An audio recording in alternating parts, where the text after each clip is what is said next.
Turn around, face away from me. If you do anything, force will be used against you. Hold one of these. Yep. Okay. You gotta do this. Ready? Whoa, whoa, whoa. Okay, wait. Mom, I'm being arrested. Mom, I'm being arrested. And he's super mad that we're going on vacation without him.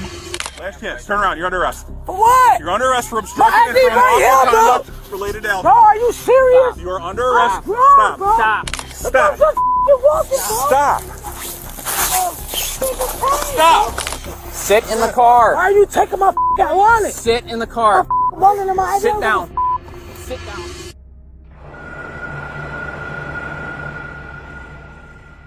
You're about to see how fast a normal situation can completely fall apart. On the 12th of August, 2024, officers responded to a call from a resident about a man who was violating a court order given to him. As officers arrived at the premises, the woman they met ended up making the situation far more complicated than it needed to be. He's not here. We just watched him walk inside. Okay. He is here. He's not here. I'm not going to argue with you. I just saw him walk inside. But he's not here. I don't know who you saw walk inside. You may have saw Jeff walk inside? Is that Jeff? Yeah, but you did not see Nick walk inside. Nick's at Sarah's house. Is it okay if I go inside and check? No, you're not coming in my house. Not going in your house? No. Okay. Well, we definitely just saw him walk inside. No, you did not. I'm telling you, he's not here. I wouldn't lie to you. You might saw Jeff walk inside. You did not see Nick walk inside. Well, Micah just stated that Nicholas is here and he just walked inside. I didn't know. He did not. And Micah did not say that. He definitely told me he did. Okay, And well, he's we've definitely seen a mistaken. picture of Nicholas and we just saw him standing right here by his car. Well, Nick's not here. Whose car is this? That's my car. Let me ask you a question. Yeah? You said Jeff's here. Yeah. Okay. Have Jeff come out and talk to us, please. Jeff's not going to come out there. That's what I thought. Well, he So, doesn't want to. I mean, I'll just be honest with you. asked The way we're going right now is we're probably just going to end up writing a search warrant, and we're going to have to get in your house that way. Well, if you come back with a warrant, you can come in my house. But Jeff's here. Nick's not here. Jeff's here. Jeff's not here. Jeff's at work. Jeff's at work. Okay, so she's saying that Jeff's not here. So then what guy that walked inside? Can you go bring him? Inside. Can you bring? Inside there. Who's in there? Nick's not here. Is Nick? No. Then what man just walked inside? I didn't see a man walk inside. I was in my room. Stop! I was just in there. Well, I observed Nick walk inside. I know he's here. Oh, I don't know. Nick had already been given a restraining order not to come near that residence. That means there was already a legal issue between them before this moment. Now, instead of allowing officers to come in, locate him, and handle the situation properly, she chose to interfere. Trying to prevent officers from doing their job, especially in a case involving a court order, was already a problem.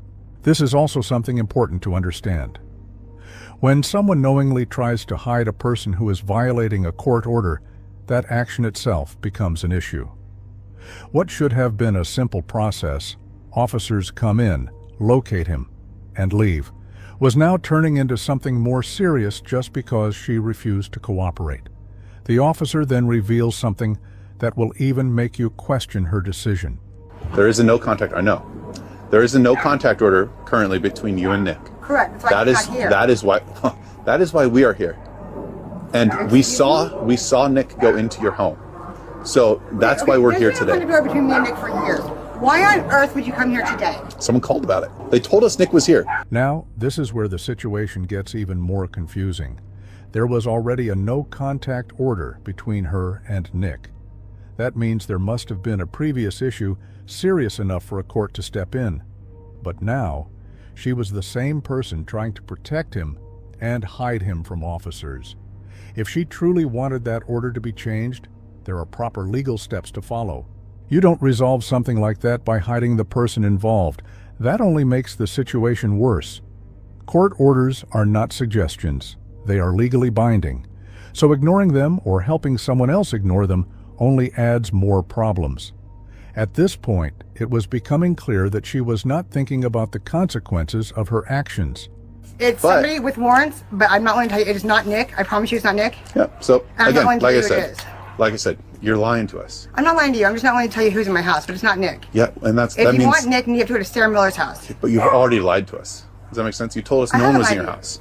You told us that Jeff was in your house. I thought now Jeff there's was- someone I in your thought house. Jeff was in Hold my on. house. Now there's someone in your house that has warrants. So again, I thought Jeff was in my house. I know. All I'm saying is that you have a clear history of lying to us already. No, I don't. Now it became very clear that she was not being truthful. First, she said no one was in the house. Then she changed her statement. That kind of inconsistency is something officers immediately pick up on. This is how situations escalate. One lie leads to another, and it becomes harder to keep track. Providing false information to officers during an investigation can be considered obstruction, especially when it interferes with their ability to carry out their duty. At that point, her actions were no longer just about protecting someone. They were actively interfering with an investigation.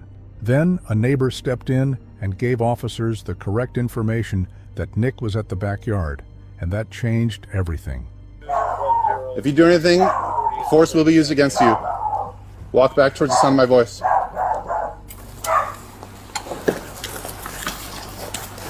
Hold one of these. Yep. Appreciate your cooperation, Nick. Hello. Hey. What's going on? Get over here. So what's going on? Get arrested. I've been trying to get off for 10 years. Yeah, I'm aware of that bullshit. Okay. You are the worst I've ever met in my life. I hope you all get shot and killed tonight. Every last one of you kids. I hate you.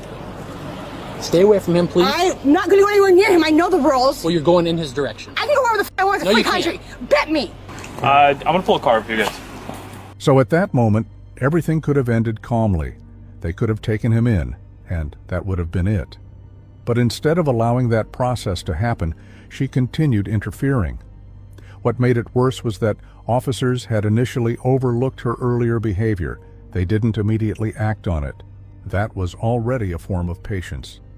But instead of using that opportunity to step back, she kept pushing. Then she went on to threaten the neighbor, who gave officers the information just like she did with officers. That was the point where things crossed a serious line. Tell her Grammy's on her way. Tell her to get her cell phone. She's in there screaming. Her cell phone's in the car, Mom. I can't tell her anything. They're taking me to the car. I can't tell her anything. Okay, well then ask the officer to tell her to get the No, cell she's not. phone. No, I don't want officers anywhere near my Here's, daughter. ma'am, we're not leaving, okay?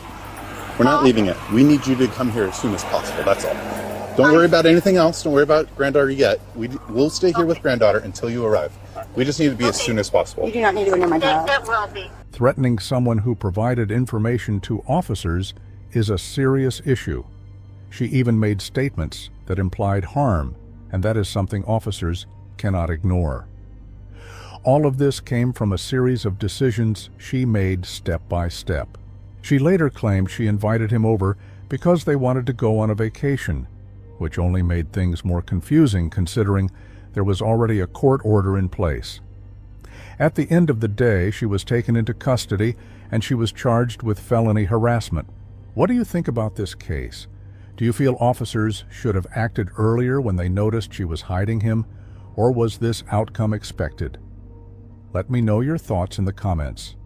In our next case, a woman's decision to run the show during a road stop led to the outcome she never planned for.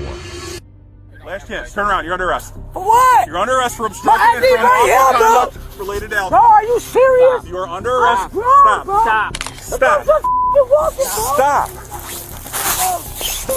Stop. Sit in the Why car. are you taking my f***ing wallet? Sit in the car. Walking in my Sit ID. down. Sit down.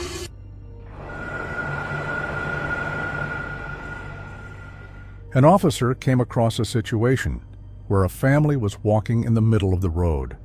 As he approached to address it and ensure safety, instead of a calm response, the woman's reaction immediately complicated everything.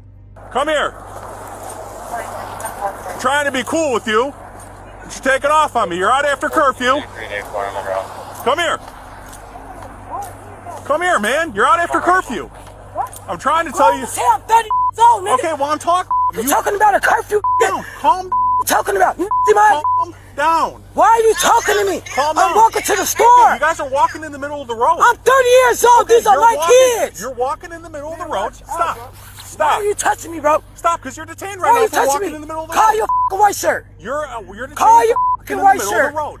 Okay, well we're gonna stop here. We're gonna stop here and wait with the Call your supervisor. white shirt. Okay. So he can, don't touch me no more, bro. I'm not talking, but you're not You're walking away. Don't touch You're me no not more, bro. walking away. I'm grown as these motherfucking You're not kids, walking away. And I'm You're walking not to the walking away. You Okay. decided to pull me over because You're the walking in the fucking middle of the curfew road, and you don't on look the hill. dirty. You guys look The young. fucking streets up. Okay. I Well, you live can- with the street. I don't give a if I look like I'm from here or not. Can we Man, have a what? conversation? Oh, You bro, guys sit here and call yell. your white shirt. Even demanding a supervisor doesn't change anything. A supervisor doesn't cancel out what already happened. It only continues the same process. What made it more concerning was that all of this was happening in front of her children. They're on the way. You're walking in the middle of the street. You got young kids. Shove your streets up. Then I won't be having to walk in the street. You're walking in the middle of the street. Is it with him or is it the rest of profile? Because I'm dealing with you. You're I'm walking 30 in the years middle of the old, street. bro. You're walking in the middle of the I ain't street. no fuck. I'm walking in You're the street. walking in So the middle of what? the street. Call your white shirt. You're walking in the middle of the I don't street. give a I'm stopping you. You got young kids walking down the These middle of the my street. kids. And I'm trying to be decent with you, and you start off on me right away. Do you want to give me your ID or not? Now this is where things became more serious. She insisted the officer should just give her a ticket and let her go, yet she refused to provide her identification. That doesn't work. You can't ask for a quick resolution and then refuse to cooperate with the basic steps required for that resolution. Her actions showed that she wasn't trying to resolve anything. She just wanted things done on her own terms. At this point, it raises a bigger question. What example was she setting in front of her children? What's your No, she's going. She's going. Stop. Stop. Stop. Stop. Stop. Stop. Will you explain this? I've tried to work with you from the get-go. Why am I being detained? And I'm just walking, bro. Let me the go. Let me the go, bro. Situations like this can have a lasting effect on children. Watching a parent argue, resist, and refuse simple instructions can shape how they view authority in situations like this in the future. If nothing else, for the sake of her children, that should have been a reason to stay calm and cooperate. This outcome was not what the officer expected, but it happened because of the decision she chose. Even in the station, she still never saw anything wrong with her actions. Knock me up that. Saying your cause you ain't got better do this time. Then you search my pockets. Nigga, you can't search me. I'm a female. How your females cop search me? Is that how y'all doing it? Like, There's your IDs there, your wallet, and then this are your citations. You have a court date. y'all see when this officer have my ID? Yeah, he said you didn't have your ID with you. I gave my ID to one of them police officers, bro, and I'm not leaving without my ID. I know what I did. I'm not leaving without my ID. I had a state ID. Yeah, he said the ID you gave. Yes, bro. That's my ID. Was Devin. Devin's ID? No, my ID. My state I gave you ID. back two No, I know what I had in my wallet. I gave one of the officers my ID when I was being restrained. At the end of it all, everything came down to one decision: refusing to cooperate. There was nothing about the situation that suggested unfair treatment. If she had simply provided her identification, the situation likely would have ended quickly. But choosing to resist changed everything. Under identification and lawful stop requirements, refusing to provide identification during a valid police stop can lead to arrest when it prevents officers from completing their duties. She was taken into custody, and she was charged with unlawful conduct and obstruction of law enforcement officers. What do you think about this case? Do you feel there was an unfair treatment as she claimed? Let me know in the comments.